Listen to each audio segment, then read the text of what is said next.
Hey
everybody, welcome to another episode of UHS Presents. I am here with, as always, my co-host Lori. Hello, Lori.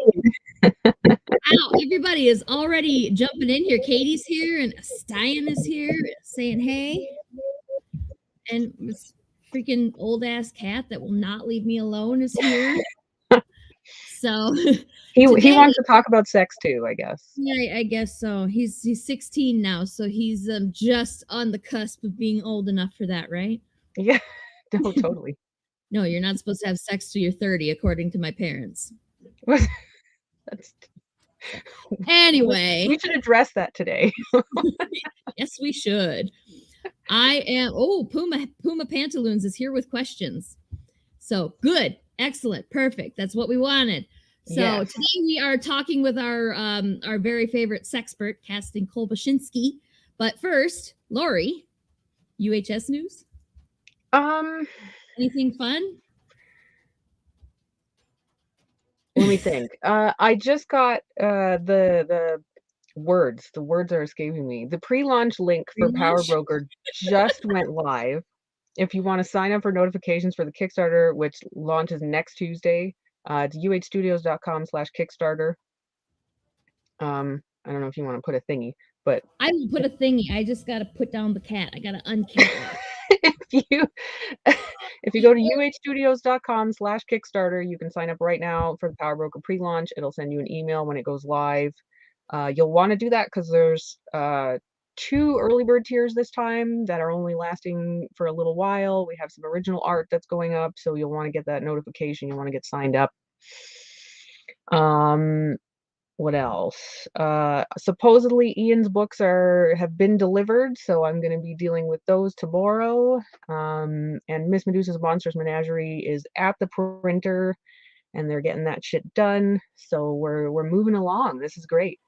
Oh, and the deadline for Elsewhere Volume 3 is next week.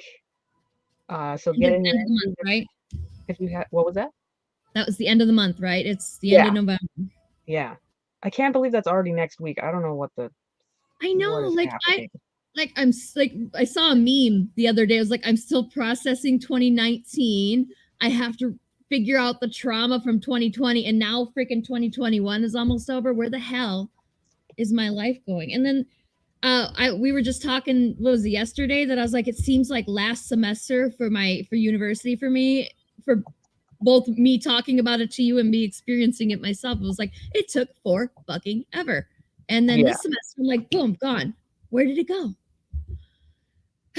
So, anywho's. So yeah. What were we saying? Oh, elsewhere, due end of the month. Yes. And Power Thanksgiving Broker pre-launch is now in America. Yeah. Power Broker. Yeah, follow it. Do it now. If we get you get a something special if you get enough people following it, don't you? Or is that something special for us, like a link or something? I don't know. Yeah, if we get 100 followers, then Kickstarter puts the pre-launch like on the public page, which is really helpful for us because then we get more signups from new people who haven't backed us before. So yeah, do up. that.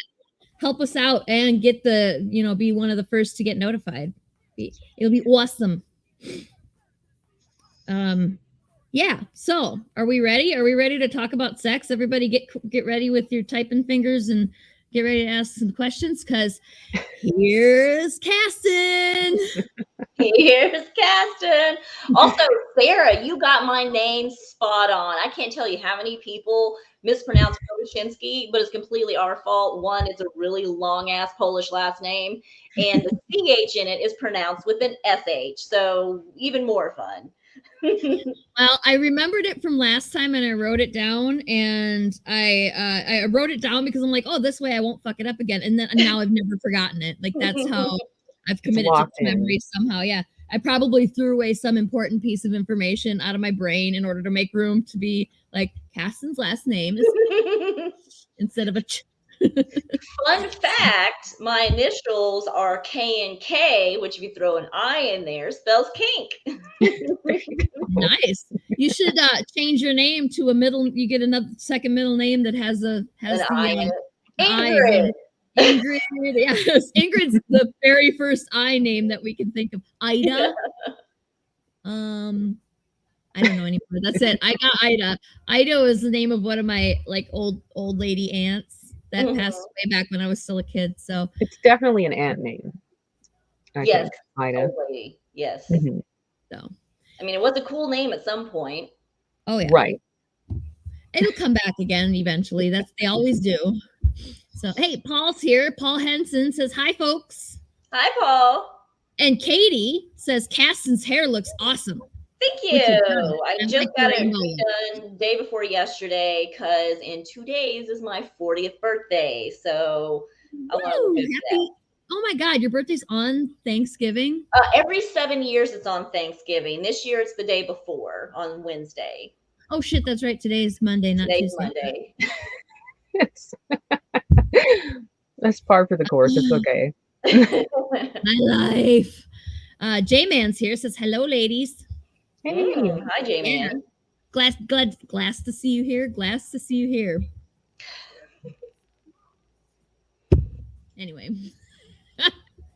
Puma Pantaloon says happy birthday. Thank you. Mike Watson says, where is the link? The link to which? To the stream or to the Kickstarter? I don't know which one now because there's more than one. Mike Watson said, I was like, all the links. Mike's there's a YouTube link, but I think you posted in the Discord. Yeah, pre-launch. Yeah, we got it on the ticker. The pre-launch link is uhstudios.com/Kickstarter. I did get that right? I typed it right? Yes. That's what the crawler thing he says. Yeah.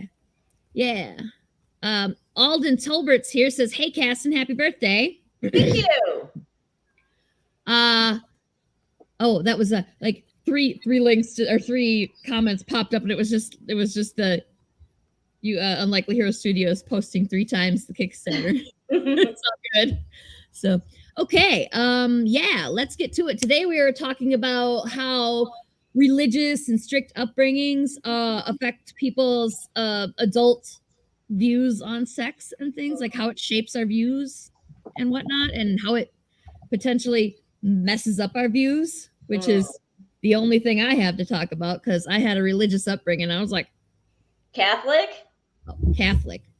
Oh yeah, that's like extra screwed up, right? Ultimate guilt. The worst. Yeah, I don't know who's the worst, but do you still have your cute little plaid skirt? No. God, no. God, no. That was a thing. I escaped the uniform. Well, I suppose it was because I went to such a little town, little school that they couldn't they couldn't justify charging people for the uniforms. That's probably why. But we did have the no shorts before May 10th, and and they had to go down to your fingertips, or it was like the dollar knees. Yeah, it was like a dollar rule. Like it couldn't be more than the width of a dollar above your knees or something like that. And only for girls, not for guys. Guys could have them. Guys could wear booty shorts if they wanted to. Yep. Which I never saw, but come on. Now boys do that. Guys, the boys at school do that to like protest and support their female friends now, which is so amazing. I love how Gen Zers are so supportive of each other now. And it's like, why didn't we do that? Come on. Because we're too busy dealing with other things. Yeah, that's true. Oh, Jack's back. Okay. I guess I need my boobs fluffed a little more. Is there anything heavier, like a black? I just told Jeff this morning, and the black hole is lighter than a cat's paw on your boob. Well, I don't understand the black hole. That's my other love is astrophysics. So yes, it depends on the size of the black hole, and you actually can have black holes that are smaller than the pressure exerted on your breast by a cat paw. They won't exist very long. They'll exist and then immediately pop out of existence. Yep, I've been saying it, but a cat's paw does not pop back out of existence. He just sits here until I have to move him because the pain is just too much. Oh God, there's another one here now. You got two boobs. So, anywho's, yeah, let's talk about sex, baby. Let's talk about you and me. Yes, that was the height of my teenage stuff. So yes, very much part of one of my songs. I can't do this with more than one of you. Oh my God. I mean, I know we're supposed to be talking about pussy and stuff, but I didn't know you were going to take it literal. It's a lot. That was too much. That was too much at once. And all the times that I want them to come up, like when we just need the injection of a cat into the stream, and they fuck off and never come. They never come over. They're dicks. I'm sure it'll happen with me too. Like I was telling Sarah backstage, I've got 3 cats in the room, and I am dog sitting Matt's giant horse dog greyhound. Horse dog. It is. It looks like a horse dog. I don't know if you've ever seen them. They're definitely against nature. They should not exist. They're super weird looking. Yeah. You can see all she's got a dog across her chest. Yeah, I've never seen a greyhound up close, but I've seen pictures, and I did see a Great Dane up close. So I mean, they probably not that big, but probably close. Great Danes are bigger. They're just shaped. Yeah. A Great Dane is bigger and heavier. But a greyhound's got to be, and they're like muscly too, so they're heavier because of the muscle. They're kind of like a walking skeleton. It's a very weird shape of dog. Yeah, exactly. Little alien dogs. So Tony Clapper's here. Hi, Tony. Hey, Clapper. Oh man, do you think that Tony? Did you get made fun of when the Clapper? Oh God! The Clapper, clap on. Clap off. The Clapper. And then remember that old lady in the video in the commercial for it was like the Clapper, and she'd go and like go right to sleep. That was my favorite part of the whole damn thing. So J-Man says, good luck trying to catch a greyhound running. Yes. Unless it's the Greyhound bus, and then you can they don't go anywhere. They just stay there at the station forever. And then people who smell weird get on it, and you have to ride for 6 hours on them. Or is it the bus that smells weird and makes everybody else smell weird? I don't know. Now that you're saying it, I don't know. Well, hey, Puma Pantaloons are getting the clap. Nice.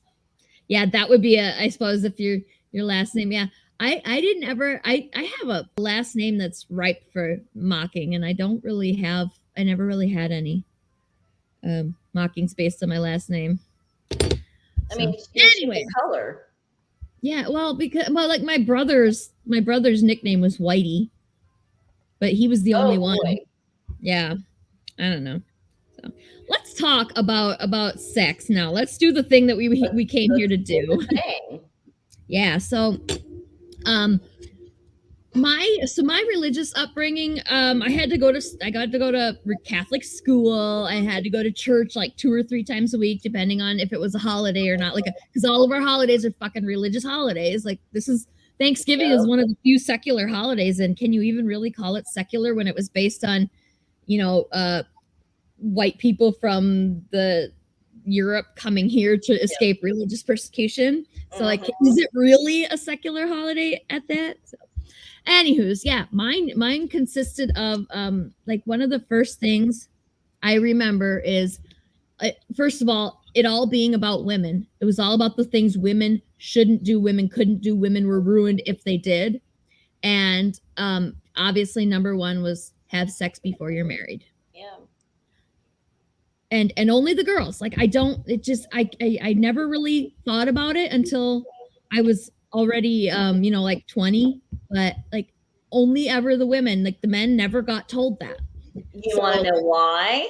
Because you can't prove the virginity of a male.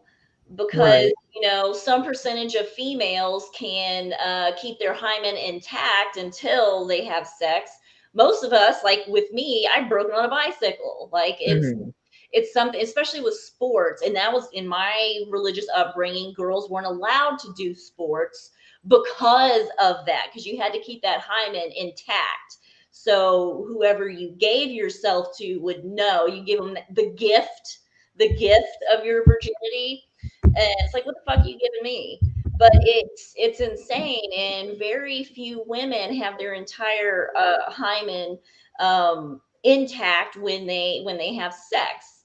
For those that don't know, a small percentage of mammals have this tiny little flap of skin that covers the vaginal opening. It is not a solid piece. Think about a spider web. It's kind of like that, where you have like a main section and little bits coming off to connect to the edges because you have to menstruate. But the only reason it's there is to keep the environment healthy. It's not really necessary anymore, but neither is many of our other organs in our body. But yeah, so you can't tell that males are virgins, so there's no way to police that. And if you can't police it and say, you haven't been a virgin, you're in trouble and you're going to burn in hell now. Yeah, there's so much, like, God, I mean, Old Testament God, super wrathful. New Testament God just really hates women and seems chill with everything else. Like, the threat of hell.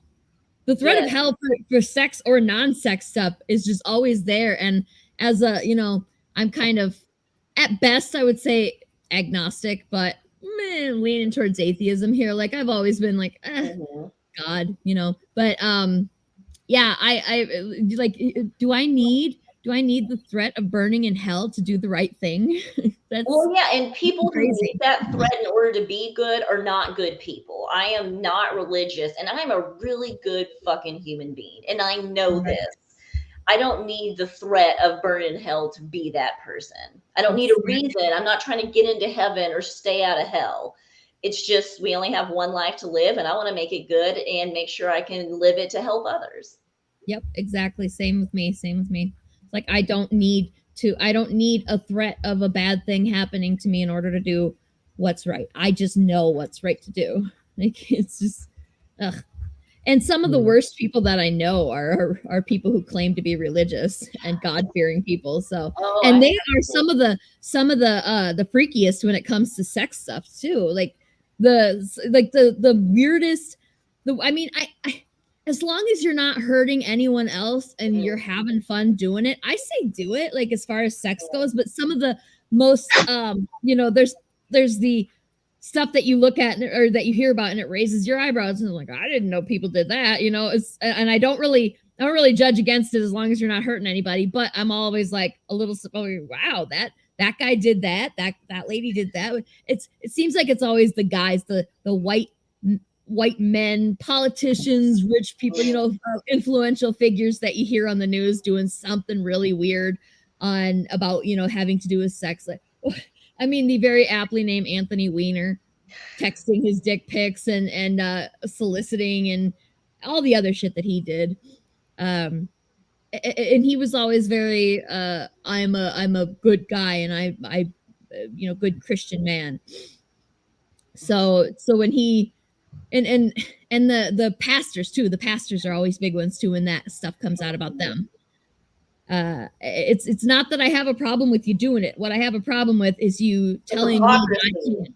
Yeah, like don't tell me that I can't do it if you're going to go out and do it. And it brings me back to my views on abortion too. Like it's always there for the people who like to preach against it. It's always there for them, and it doesn't matter for them because they have money and they have influence and they can do it if they want to. It's always available for them, but they don't want us to do it. Yes. I saw that question from Puma. Gifting virginity reminds me of the resurgence of purity rings.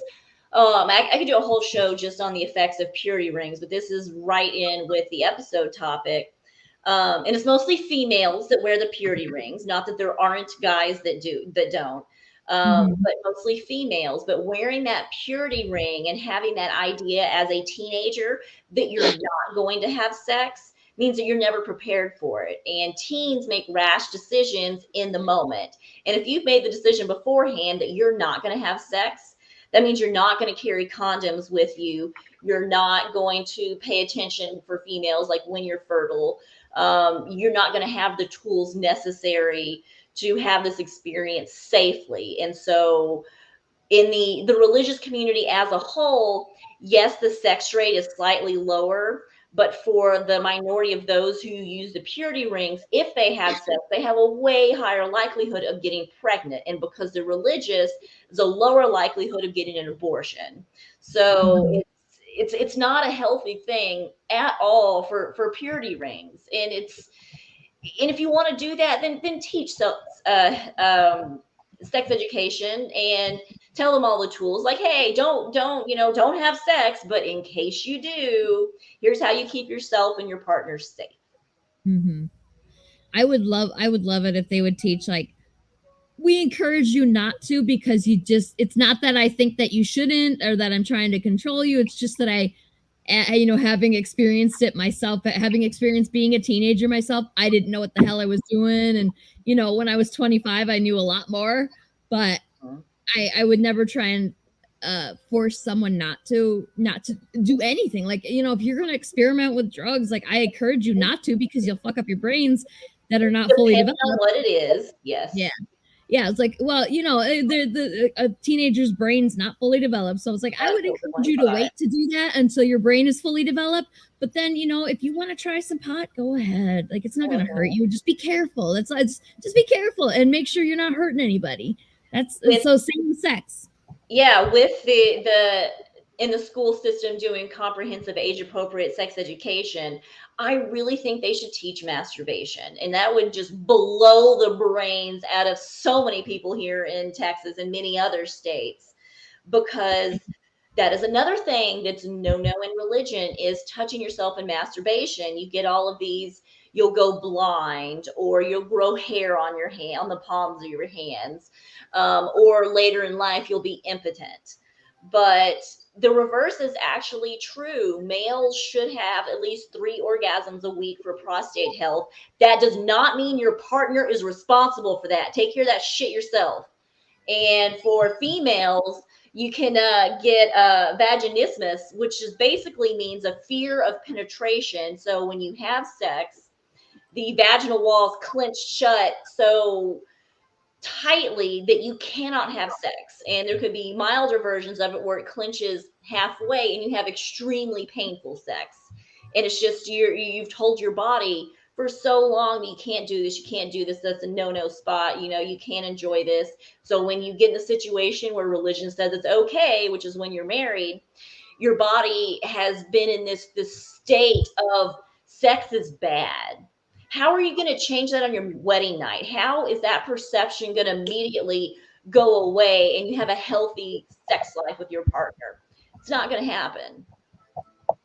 I wonder where that all even came from, because as a recovering Catholic, I have read the Bible and I have never seen anything about don't masturbate. I've never seen anything about that. There's so much shit It's like particularly regarding sex. There's so much shit that it's not there. Like if you assume that the Bible, if you say the Bible is God's word, God never said shit about that. Yep. It's all about control. Kenneth Coates is here, and he said that regarding masturbation, I could teach that. I'm great at it. As you should be. Good for you. It's great for your body. And if teenagers did it, starting relatively young, like I think I started masturbating in 5th grade. And so I really got to know my body and what I liked, what I disliked. And in doing that, later on, when I started having sexual relationships, I didn't have penetrative sex until I was in my 20s. But in high school, I did oral sex, and I could tell my partner exactly what I wanted. I wasn't shy about it. I didn't expect them to know my body because we don't get taught that shit. So if they're going to get taught, it's going to be by me. And so being able to do that, know my body, and teach another, I've had 2 of my ex-boyfriends, like way back in high school, their wives contact me and thank me for teaching them about the female body and teaching their now partners how to please them. And they wish that many other women would do that. And same thing with men. Us girls don't go into a situation when we're teens knowing what to do with the dick. And what do you do with the testicles? Do you even touch them? I know they're sensitive, but what do you do? Like, they're just kind of there. Do you lick them? Do you touch them? Can you not touch them? You don't know all these things. And we don't get taught any of that whatsoever. And it leads to a society we're in where there's a lot of rape, there's a lot of sexual repression, especially among women, and shame. So much shame that there's something wrong with our bodies. And as Sarah said, this shit isn't in the Bible. And if you do follow the guidelines that, God made us, then, well, if he didn't want us to masturbate, our arms would be like a T-Rex. But our genitals are placed conveniently right at hand level. That there's a reason for that. There's got to be, right? It makes sense. Yeah. A science said there was a joke in one of the Pirates movies where Johnny Depp checked for a black mark on his hand and commented, "Well, at least my eyes are fine." And I was the only person in the theater who laughed. Yep, that's the joke. In the city don't get that religious upbringing. It is. And for males, although religiosity in general is not as strict on them when it comes to sexuality, some do get that. In some churches, they pressure the men just as much as the women. And since the men are supposed to touch themselves, they do other things because they want that sensation. They want to have orgasm, but they don't use their hands. So they'll do stuff like lay face down on a bed with a pillow underneath them and just kind of grind their hips on it.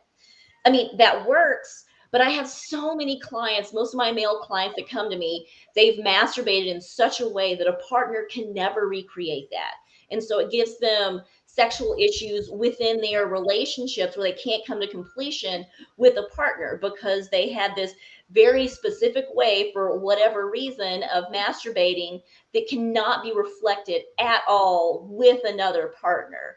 And so retraining the body, it can be done. I have several successful clients who have gone through, I guess you can call it my program, basically listening to what the fuck I say and doing it, or rather in this case, not doing it, because the only way to retrain your body and your brain to have an orgasm with a partner is to stop masturbating. Like, you've got to stop so your body can get to the point of it really, really wants this and can accept a different sensation to climax. That makes sense. I didn't consider how that kind of, it's still stimulation, but it's not, you don't use your hands. And I never considered how that might fuck up your interactions with sex in the future. Yeah, I did not think about that. A very popular one, which I'm sure that you've seen memes or know the references, but couch cushions. Couch cushions are a very big one for guys, as well as, various different types of fruit. Fruit, pie, Yes, American Pie. Good reference. Guilt was always another huge one that I remember. Like, we were made to feel guilty if we did do it, like, because we're going to hell.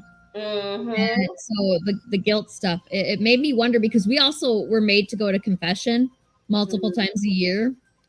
And I don't think I ever confessed that I would have masturbated. I don't think I ever did that.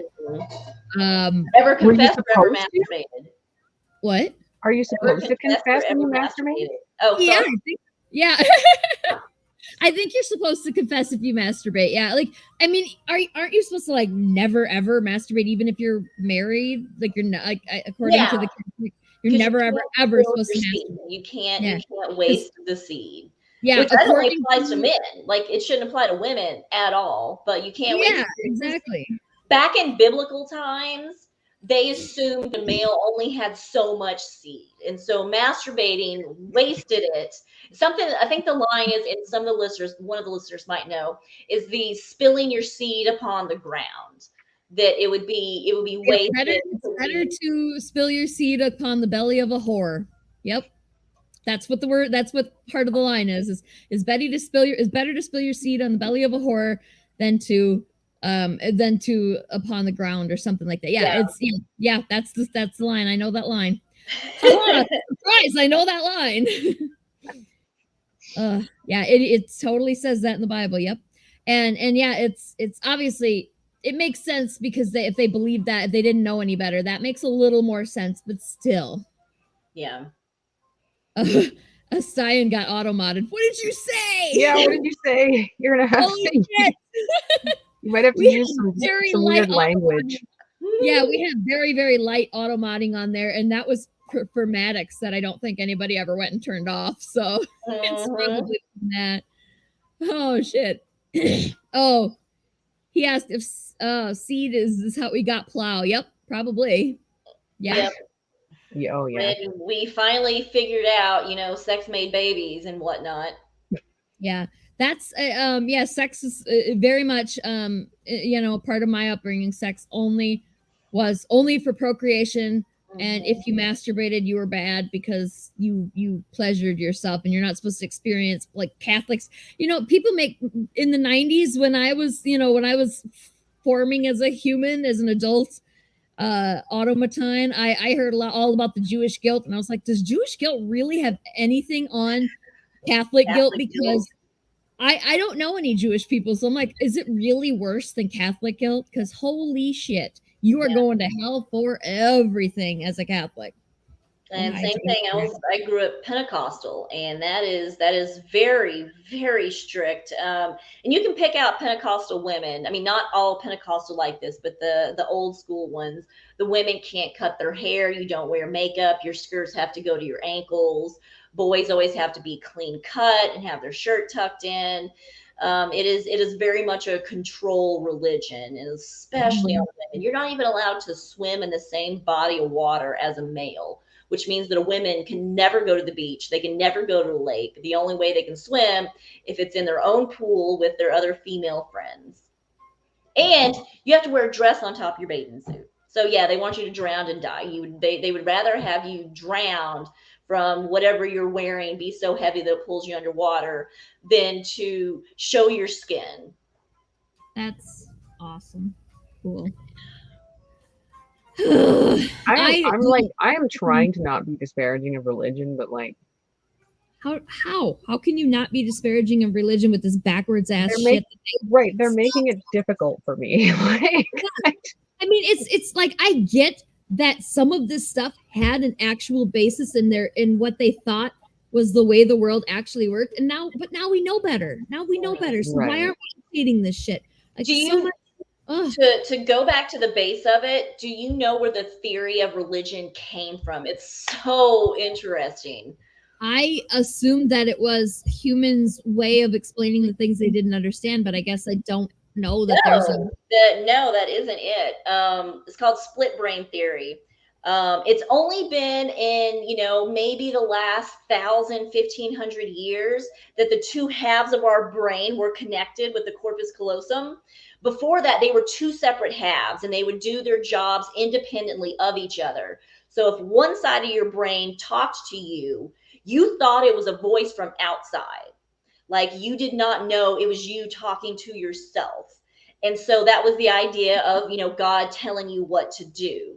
that this part of your brain, either rational or artistic, whichever side, was telling you what to do. And so there was this voice, and they attributed that to a god, and that's how it came out. And then with what Sarah said, when things in the environment happened to which they had no explanation, magic, they made it god. It was that voice that was outside their head. And I mean, there's no way to prove that, and there's no way to prove what began religion, but it's an amazing theory, and it makes so much sense. But since then, we've built on it and added to it and made it work for us. And by which I mean, males, so they can control females and poor people and whatnot, because there's always, same thing with religion. I mean, kings and queens, what's the word I'm looking for? Royalty. That, it was ordained by God, that there are better thans and less thans.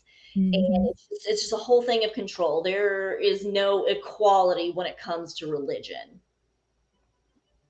Even though they try and tell you that there is. They try and tell you that we're all God's children, which would make us equal, but yep. God has favorites. Yep. So if you have your questions, go ahead and pop them in the chat, or if you have one of us on instant messenger, some social media, you can drop us a DM and we'll try and answer it for you today. Otherwise, do you have any questions that anybody asked you, Kasten? Yes, I do.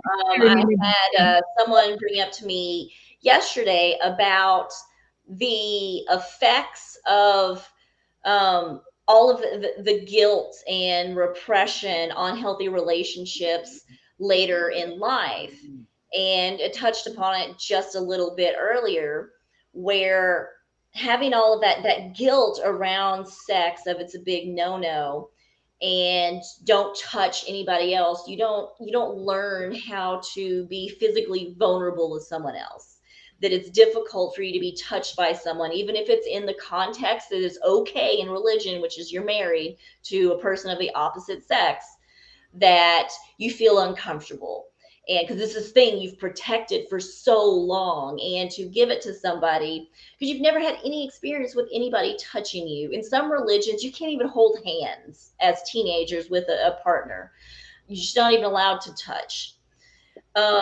So if you don't have that, and if you grow up in a household where touching is a certain type of intimacy, you're not going to get that from your parents, other than, carrying you around and changing your diaper. But if you get very, very hands off, then physical intimacy is going to be very difficult for you to feel comfortable with and be vulnerable with another partner. And being vulnerable in a relationship is the only way to have a healthy relationship, the absolute only way. And it's scary as fuck, because we're always told we always have to be really strong, we have to take care of ourselves, yada, yada, all of that. And a lot of this is uniquely American as well. A lot of what you're saying with the being strong and taking care of yourself and don't ask for help, that's all I've noticed. Extremely American, extremely Western. Mm-hmm.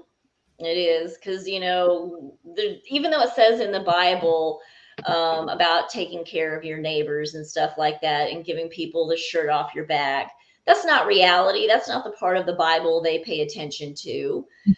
It's shit what's going to get them ahead and get them more, because in the Bible somewhere it tells you, tells rich people to give all their money away, but they're not going to do that because they'll lose their power. And power is more important, I think, to some of them than going to heaven, if they really do believe in it, that they'd rather be rich in this life, because there's always that little bit of doubt. Is there an afterlife? Well, if not, then I'm going to have a good life now.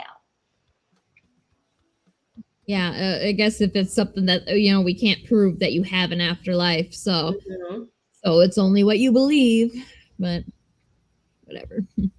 So again, like how we said, like I think that I'm speaking for everybody. I know, Laura, you didn't actually state it out loud, but Kasten and I both said we don't need the threat of a all-powerful being smiting us to hell to do the right thing. So I think we're all in consensus, Larry. But But there's those people there that they think that, and then they do shit like come to God when they're 80. That's what they do. They Yeah. come, they schedule when they're 80, when they're about to die. So we have a question. Yes. In chat. How does one counteract their upbringing to bring themselves to having a healthy relationship with their body and sex? Well, you hire me. Like that's the thing that I do. And yes, I am taking new Shameless self-promotion. But very shameless. But I've done this same thing in one form or fashion since I was in 9th grade. And so this is definitely my passion. But retraining is a difficult thing, and you have to have a partner that is willing to Sharada. You have to have a partner that is willing to be patient with you and let you go at your own pace, but still pushing you out of your comfort level just a little bit. And it's taking those baby steps of, like I said, being vulnerable and learning that it's okay to trust someone else with your mentality and your body.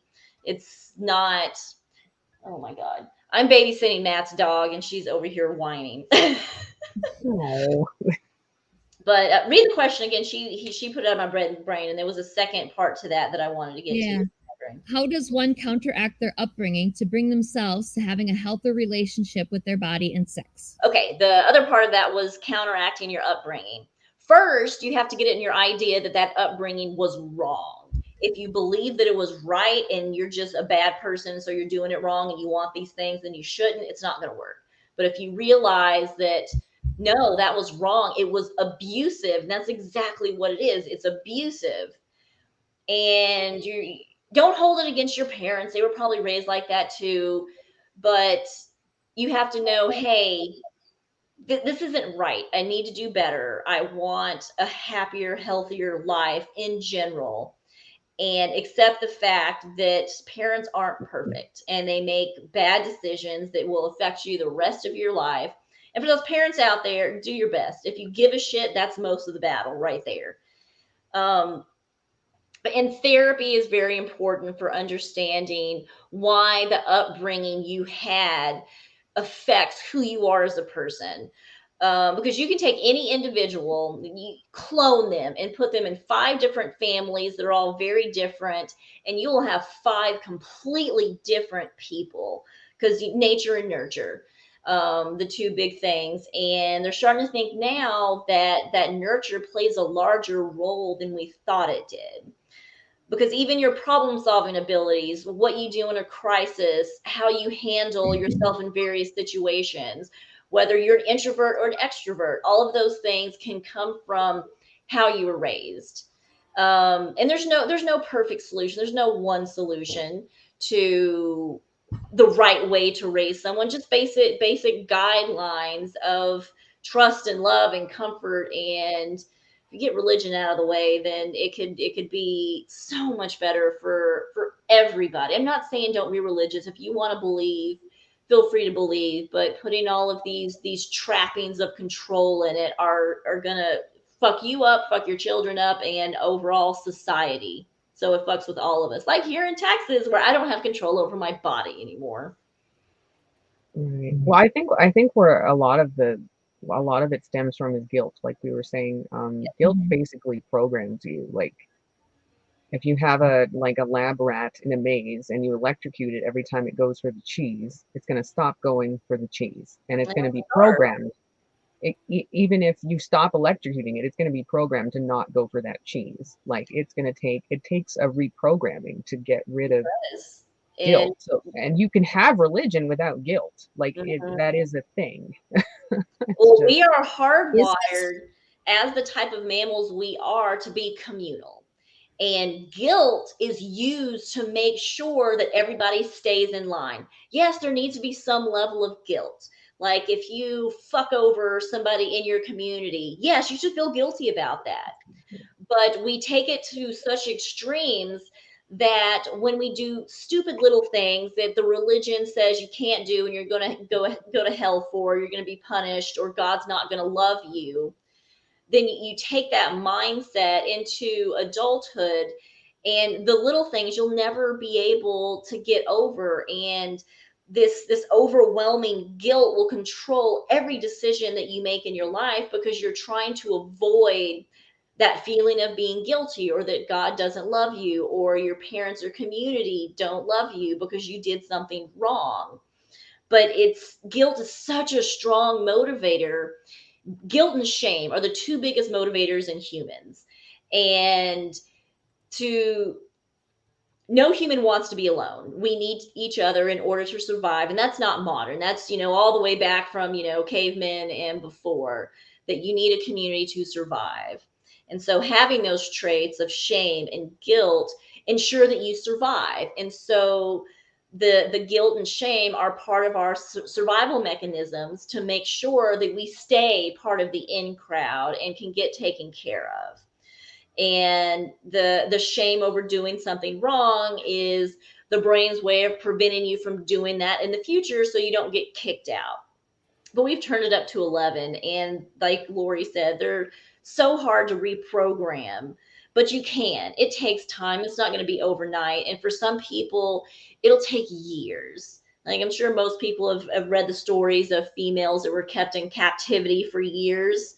That's something to be with them the rest of their life. And some are successful at being able to reprogram those, but it takes a lot of work and a lot of effort. But every single person that I've talked to that has been in a situation like that, of some really severe upbringing, that has taken the time and gone through the therapy and self-reflected and saw, wait, I'm actually a good person. I shouldn't feel guilty about all this. And coming to the realization that they can have a healthy life and leave all of that guilt and shame behind. Not to say that it's going to rear its ugly head in the future, because it will. You can never turn off that voice. Once that voice is programmed into your brain, anytime you do anything that you think will make you feel guilty, say someone who as a child was overweight and they got intense shame for eating candy or cake or something like that, for the rest of their lives, every time they take a bite of candy, every time they eat some cake, they're going to feel that guilt and that shame. But what therapy does is teaches you how to, hi kitty butt, teaches you how to hear that voice, dismiss that voice, and change your actions to reflect what is acceptable in reality and what is good for you. In that vein, what about something like conversion therapy? Is there, like, what are the resources for Let me pull. I have helping with that, or counteracting that, or are there resources? man, conversion therapy. It's like taking all of that stuff we just talked about and turned it up to 11. The suicide rates are so high for people that are GLBTQIA plus. I love how the acronym just keeps getting longer. Why can't we just not being sarcastic at all? It's just more. It's so, yeah. Every time you turn around, there's another one, and it's like, I get it, but I want to add all of them, but like, can't we just have like a catch-all, like, queer? We used to just call everybody queer, but now that became a slur, and now we can't do that. But maybe we should take that word back. We have. We are queer. Queer has come back, but it has its own specific definition. That's fair. So like, we should rearrange the acronym into an actual word that we can say, so that it's a little bit easier to remember. Because like I said, I want very much to be inclusive. I don't want to mess up that acronym, but it is very difficult to remember all the letters, and that, like you said, new ones keep getting added.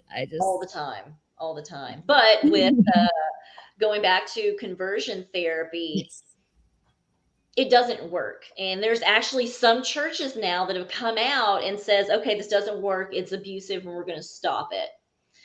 But they use physical violence and shame and guilt in all of these.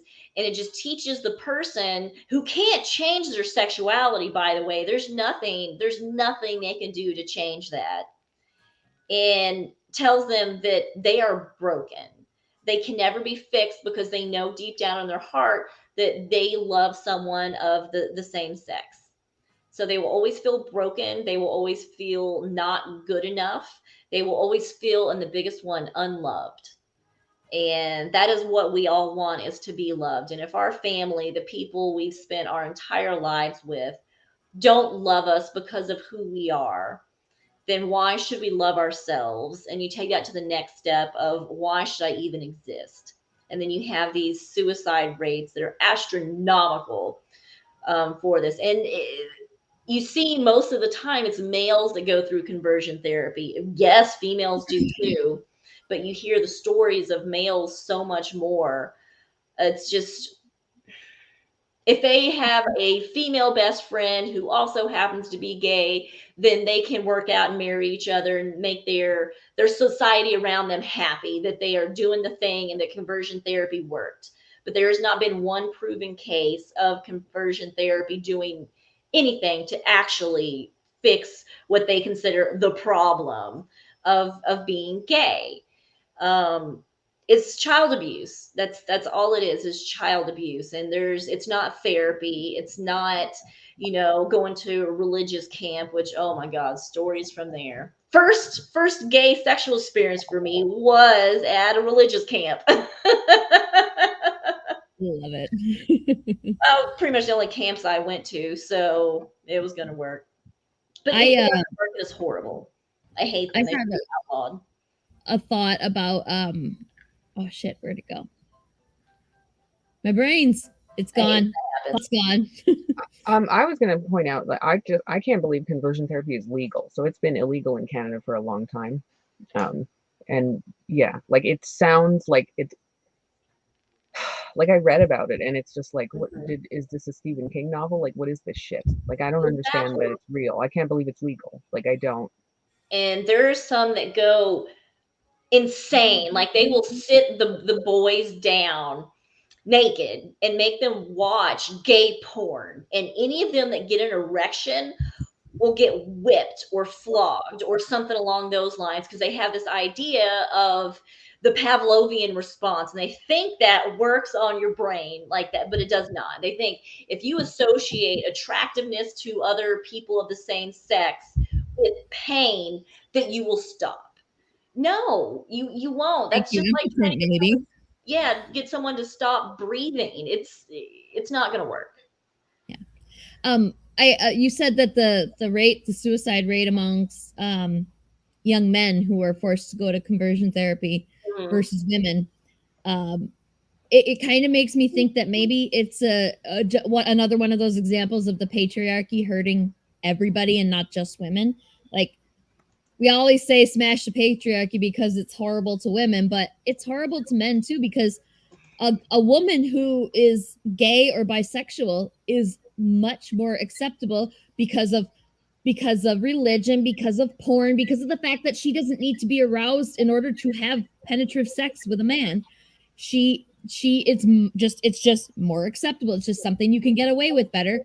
A man being gay is seen as less than, is seen, which is, again, he's seen as feminine if he's gay, so he's seen as less than.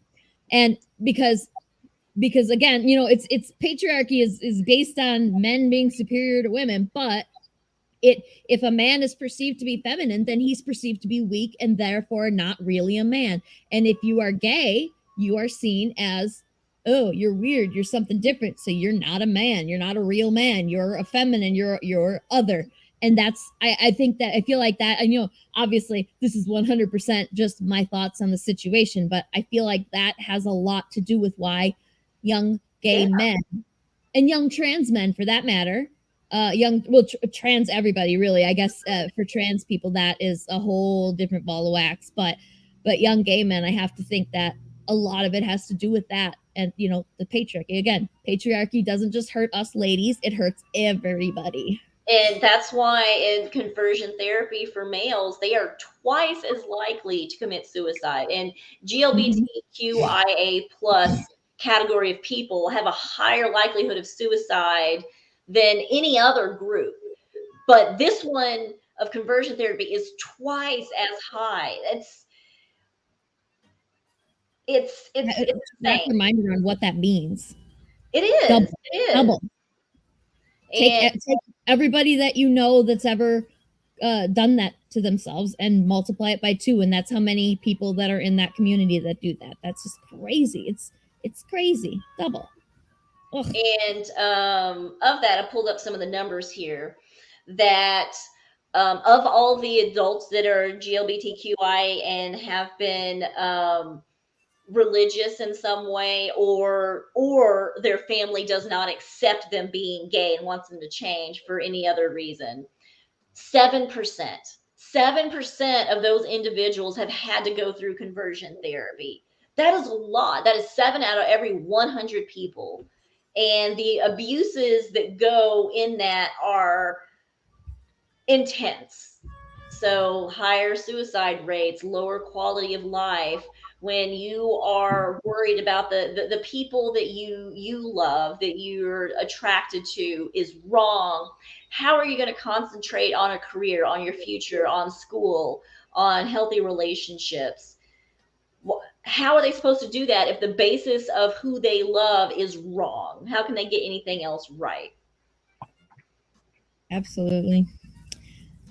Katie mentioned a few minutes ago that it's difficult to get over the shame of bullying, and I think I that resonated with me with the when you said giving a kid a piece of candy and then telling them that they have a weight problem. They're not going to want that candy. They're going to feel guilty for eating that candy. It's the same. Yeah, it's the same with everything. And I think well, Katie and I have talked a lot about all of our most horrible life experiences. So I feel like a lot of that you're probably feeling a lot of that, aren't you, Katie? Is like the guilt, the shame that you're made to feel. And it's the adults telling you, and it's the adults telling the other children, and then the children bullying you for it. So that's fun too. And that's another part of like, if you go to church and the church tells you to do that, then you think it's okay to be horrible to another person if they don't conform. It's just, I mean, think about it hard for a second. It grosses me out. Like I literally feel gross thinking about that. So, I think we have another time. We have time for like maybe one more question if anybody else has a quick one for us. Otherwise we gotta wrap up now. This new hour format is this is the first time wow. I've been It's almost been an hour. Yeah, like I've this is the first time that I felt like this isn't enough. But I mean, if you guys have time to go over, we can do that too. But yeah, we've been trying to pare it down to just 1 hour. Mm-hmm. And I kind of feel like we should maybe break off casts and sex talks into their own thing. Like we should do like sex talk Thursdays or something like that, because so much stuff like this is so much stuff that people could benefit from, that it should have much more of a presence than it does. Oh yes. Yeah. One of my favorite presentations that I do is with parents, and teach them how to teach their kids about sex education. And I don't know how much of y'all's audience are parents, like, the standard age group of that. But that is one that I get people asking me for all of the time is, I want to do this for my kids and I want to be the one that does it. How can I do this? Yeah, that is actually a good segue into the question that Puma Panson just asked. What's a good sex positive comic book? You know any? No, I mean, I am new to the comic world in general. That would be a Lori. Well, that's a Lori question for sure, because like I know some comic books, but I am not I didn't grow up with them. I'm not a big comic book nerd. Like, I think there's a lot of sex positive comic web comics out there. One that I read that somebody introduced to me is the name of the website is Butt Smithy. But it's about this a little elf girl that has these sexual adventures, and there's there is the talk, like the fear and the shame and stuff is in it, but then also the hey, I don't care anymore because this is not hurting anybody, and it's like a fantasy adventure too, so it's really interesting. Oh, it was Katie. I thought maybe it was Katie. Katie is the one who introduced it to me. It's called that's the name of the comic is Elfie. It's a good like shows a lot, like it has a lot of the graphic stuff, but it also has a lot of the main character thinking about about her adventures in sex and like what it means. So not bad. So my recommendations, Sunstone is a really good series. It's all about kink and people's introduction to kink and then their relationship as it progresses. It's really sex positive. It's really beautifully drawn. Definitely recommend getting that, Sunstone. I know a few. Oh my God, there's a great one, and I can't remember the name of it. I can't remember. But basically, this girl realizes that when she orgasms, she can stop time. So she uses this power. Sex criminals, that's what it's called. She uses this power to rob banks. Like she's like, oh, I can freeze time by doing. So she goes over to the bank and has herself a quick one and then robs the bank. That's a fantastic series. I would recommend it. Yes, Astian recommends Oglaf. I also recommend Oglaf. It's a really great web comic. It's really funny. It also has sex.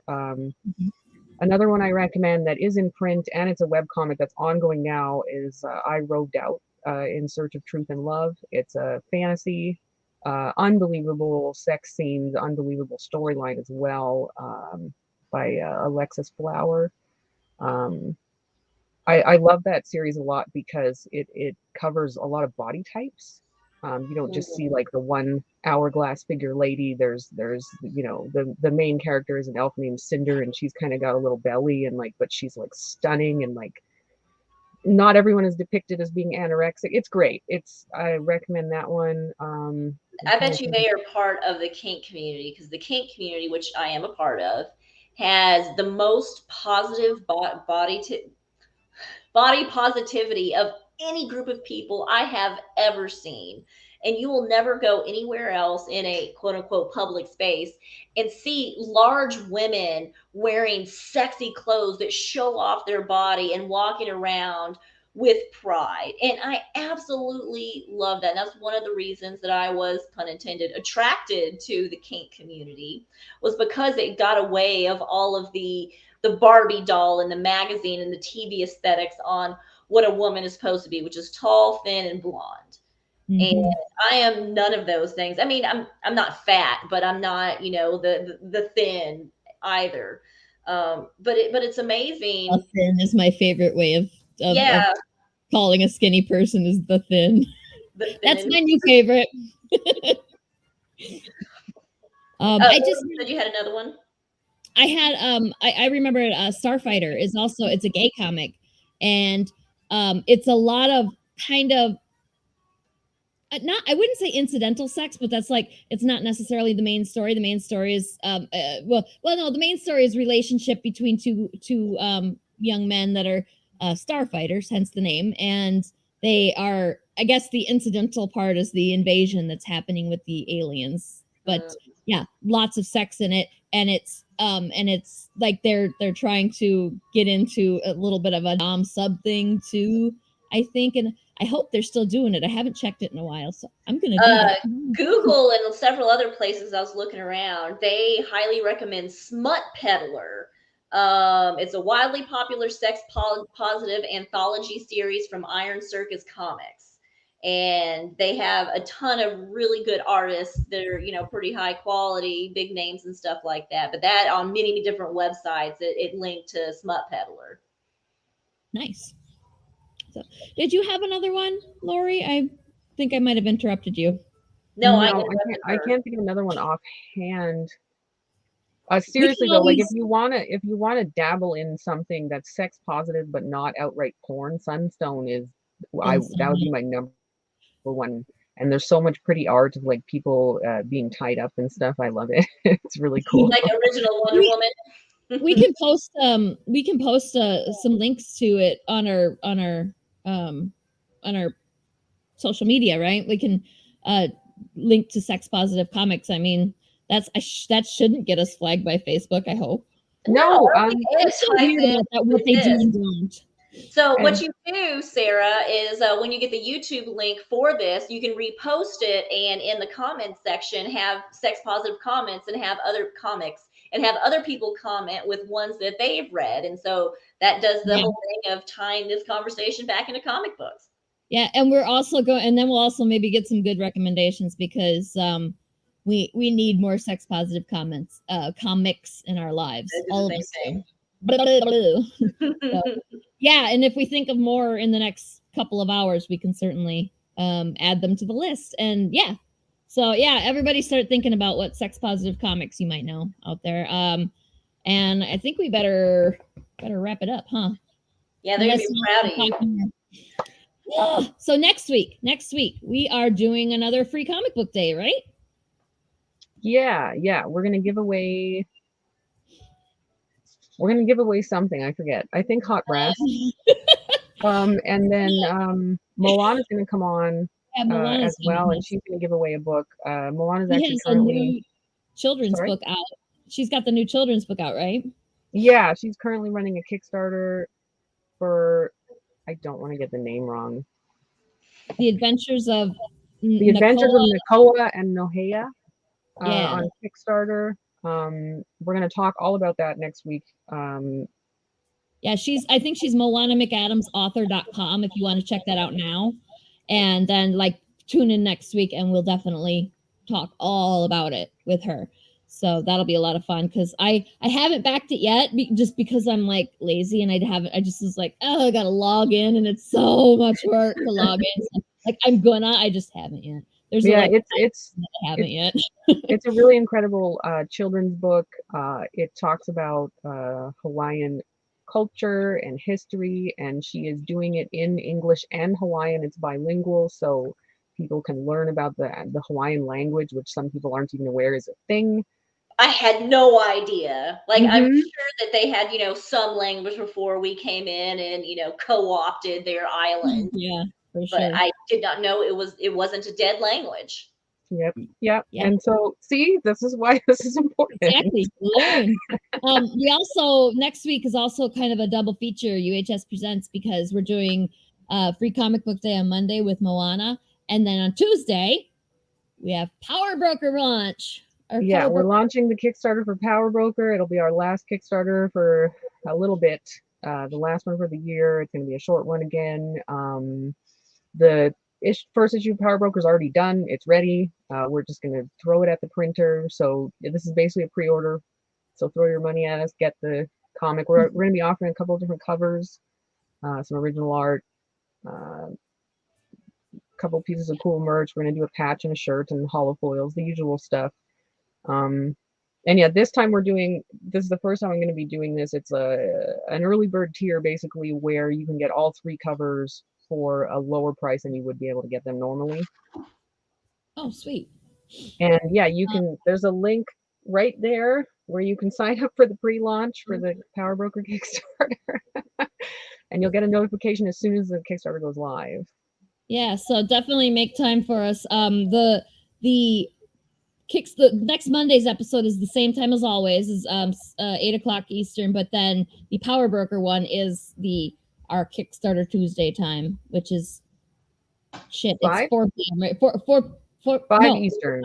5 Eastern. It's 4 p.m. for my time. It's 5 p.m. Time, Eastern. Yeah, because I'm always I got to remember 4 p.m. So, but so make sure that if you wanted to tune into that you get us at the right time, and we may or may not do the hangout for 3 hours or whatever we did the last time. But we'll see how it goes.